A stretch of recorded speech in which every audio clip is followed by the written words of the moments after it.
What is up, chocolatiers? Welcome back to Hunted, the Predator saga. Last time we were deep in the jungle with Arnold flexing his way through trees and explosions. But this time the hunt's gone urban.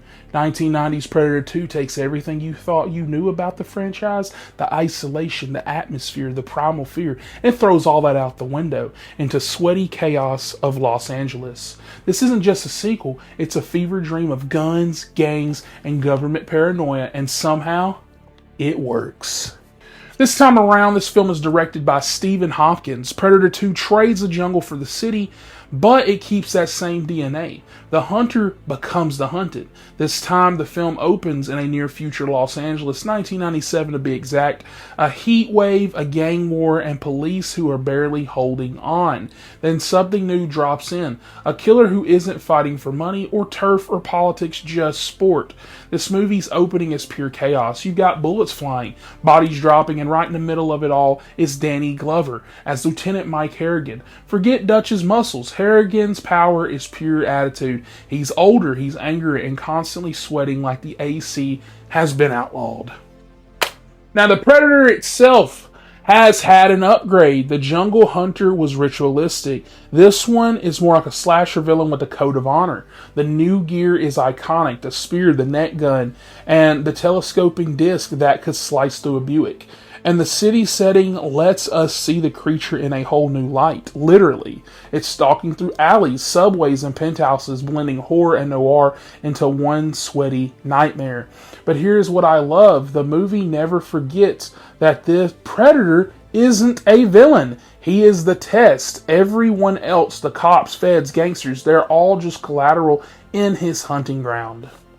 Now, when I watched this movie for the first time, many years ago, I felt that Danny Glover's performance was very underrated. I feel like he deserves more love for his performance because he's not the perfect soldier. He's flawed, he's anxious, and completely out of his depth. But what makes Predator 2 work is that instead of a superhuman like Dutch, we get a man who's just trying to keep order in a city that's already burning and then faces something even worse. That contrast gives the film an edge. It's no longer about dominance or machismo. It's all about obsession. A detective trying to understand what logic doesn't cover. The jungle had its vines and fog, and the city has concrete and corruption, but both are ecosystems in their own right. They're full of predators hiding behind walls and shadows. Cinematographer Peter Levi gives everything a grimy glow. Neon lights, rainfall, and sweat make this feel more like a Blade Runner on heat stroke. And Stephen Hopkins leans into that tone because this movie moves like a nightmare. Over-the-top violence, stylized kills, the sense that the city itself is a very complicit person in this hunt. Now let's talk about that finale because it is pure sci-fi glory. Harrigan tracks the Predator to its ship buried beneath Los Angeles, and he finds a wall of trophies. You got skulls from countless worlds, and right there among them, the xenomorph skull, the spark that would ignite AVP, Alien vs. Predator, years later. But the best moment is when the elder Predator tosses Harrigan that flintlock pistol engraved 1715. It's a quiet nod that this species has been hunting humans for centuries, and it's their nature. And now it's ours to know. Now, Predator 2 isn't going to be, when you watch it, if you haven't seen it at all, as tight as Predator 1 or as iconic as that film. But it's bolder. It turns the myth into a universe, and it shows the Predator doesn't care where you hide. It could be a jungle, city, or space. It will always find the worthy.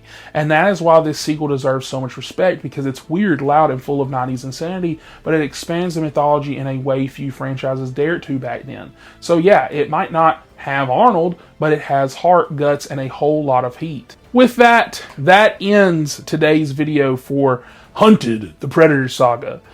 Tomorrow we will be covering Predators 2010.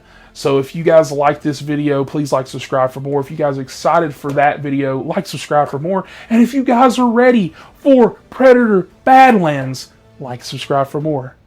Because here, if it bleeds, we review it.